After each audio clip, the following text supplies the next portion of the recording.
what's happening, spreads. I just want to talk to the younger spreads briefly, because there's this culture going around on TikTok at the moment, right? Encouraging young spreads to knock up massive barrels of skim and lay on 2 rooms in one go, right? Now, I'm not here to run anybody down or kill their brand or trash their brand, right? Because I admire any plasterer that is trying to help people. I think they're helping people. Anybody that's trying to create a brand or trying to put plastering in the spotlight and, like I say, trying to push it out and create a brand for themselves, I admire that, and I think that's brilliant, and I would always encourage that every single time. But I've made these mistakes, right, when I was younger. So when I see these TikTok videos of people encouraging young lads to knock up massive barrels of skim, you know, 7, 8, 9 bag hits, and go and lay on fucking 2 rooms. Listen, it doesn't matter how much extra time you put in that mix. It doesn't matter how long it takes you to, you know, lay it all on and roll it all off and all that. Here's the reality of it is, it's the wear on the joints. It's the wear on the joints. And it doesn't matter if you use a trowel, a spatula, a speed skim, or a fucking flip-flop. It doesn't matter what you're using, because ultimately it's the repetitive strain injury that you won't feel when you're 22, right? But when you hit 40, and this is what all the old boy spreads tell you, but you don't listen. I didn't listen either. You don't feel the injuries when you're young. You're only going to feel them injuries later on down the line. Okay, so if you're putting on 2 rooms in one hit, and then you're chasing around, like I say, you could be using a speed skim, a spatula, a trowel, whatever. If you're chasing 2 rooms that's going off and you're on your own, you're taking your joints around the block a lot of times, and you're gonna burn out. You're gonna burn out, guys. So listen, look after the engine, look after your body.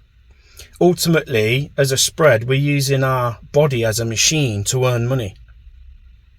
You've got to look after that machine, guys. Don't take that machine for granted, thinking I can just keep going and going and going and going, year in and year out, working like a maniac. Working like you've just entered a wet t-shirt competition. It's fucking 10 o'clock in the morning and you can wring your t-shirt out with sweat because you're working like a maniac. We need to be working at a steady, controlled, sustainable pace. If we want a career as a plasterer, if we want a 45-year-long career as a plasterer, we can't be going in knocking up massive big drums of skim, chucking some extra time in, laying on 2 fucking rooms, thinking this is a good, clever way to earn more money. Guys, this is the dumb way to earn more money. Believe me. That what we need to be asking ourselves is, if I'm going to get 600 quid for that room and 600 quid for that room, and if I want to earn that faster, I need to lay it all on as fast as possible. Instead of thinking like that, why don't we just think to ourselves, how can I earn 1,200 quid just for that one room? Yeah, so it's about leveraging your skills and knowledge, not auctioning your skills off and churning out meters as fast as you can.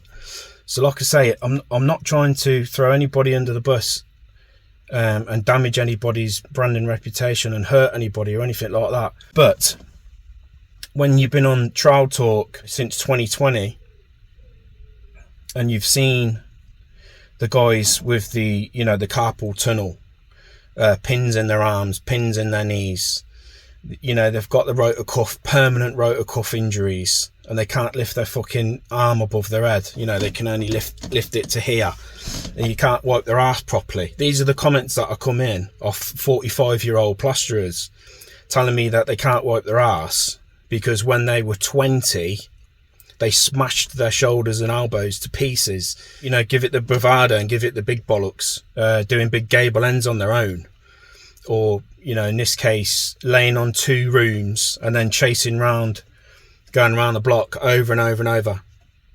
Why should you have to work like that to make a simple wage for your family? Why should you have to work like that? Does any other tradesperson, do they work like they've just got a piece of rope, stuck it in their shorts, and someone set it on fire, and they're running around like their ass is on fire, trying to work like a maniac? No professional tradesperson works at a pace where they're rushing. No professional trade rushes their work. Nobody. Because they're earning high profit in a controlled amount of time. They're earning serious money for 5-6 hours work at a controlled, steady pace. They don't need to work like that. And oftentimes it's the developers and construction companies that are given the carrot on the stick, dangling the carrot, saying if you bash this out, yeah, I'll give you £5 a metre, or I'll give you £4 a metre. I've got 10 other plots for you as well. And the quicker you do it, you know, we might even give you a bit more money if you do it quicker. It's cruel. It's a cruel way of enticing young lads that are thirsty, hungry, to get their name out and to bring, you know, to get work coming in. It's a cruel way. And guess what they're going to do when you finish troweling up these plots? They're going to shine lights all over your fucking work and say, oh, that's not right, that's not right. Of course it's not right. You've just given him incentive to rush his work. You've given the lad an incentive to one bomb and sponge, and now you're shining lights over his work. So look, listen, we've got to be smart and look after ourselves. These guys don't care about us. They just want the plots bashed out as fast as they can. The builders don't care about you. They're not going to care about your shoulders. They're not going to care about your joints. It's down to you to look after your body and, you know, have breaks. Drink lots of water, have the fucking Saturdays off so you can rest and recuperate and recover your body. No other trade works as hard as a spread. They don't. Because you're using every muscle in your body. You're crouching, you're stretching, you know, you're pushing your body to its limits every day. And no one's going to care about your body apart from you. So when you see these TikTok videos, and I'm speaking to the young lads because I know any spread over 30, they're not stupid. Any spread that's been in this game a while, when they tackle a room, they're going to probably put a lid on and a couple of reveals. Or maybe a lid on a wall. Yeah? If it's quite a smallish size room. They're not going to go in and whack the whole fucking room on, especially on a domestic where you've got the prep, the clean up, the beading. We've got to be smart about what we're doing, unless it's a tiny room and it's all plasterboarded out, whatever, fair enough. But when I see lads putting 2 full big 12 by 12 rooms on in one fucking hit and thinking this is a good way to teach young lads how to plaster, it's a backward way, guys. Quality over quantity every single time. Quality over quantity. And work at a sustainable pace that you can sustain for a career. And always be looking at the quality of your work. Rather than thinking, how much can I get on today? Think to yourself, how can I improve the quality of my work today? Yeah, how can I get it perfected?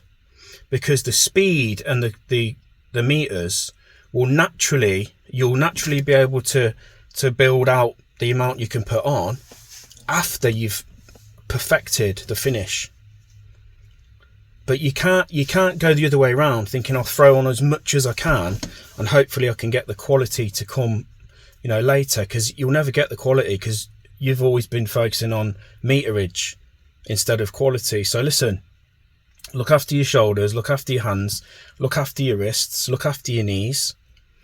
Okay, and take it with a pinch of salt when you see people telling you that in order to earn good money as a spread, you need to put 2 rooms on in one hit. It's BS, guys. It's BS.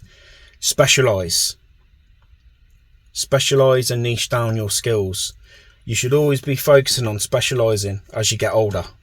Think about, how can I specialise my skill set down increase my skills as much as possible so that I'll become in demand and people want me. And that's how you can keep raising your prices, because the more in demand you become, the higher you can command for your price. Instead of allowing builders to dictate how much you're worth, you dictate how much you're worth. Think about that and have a great day.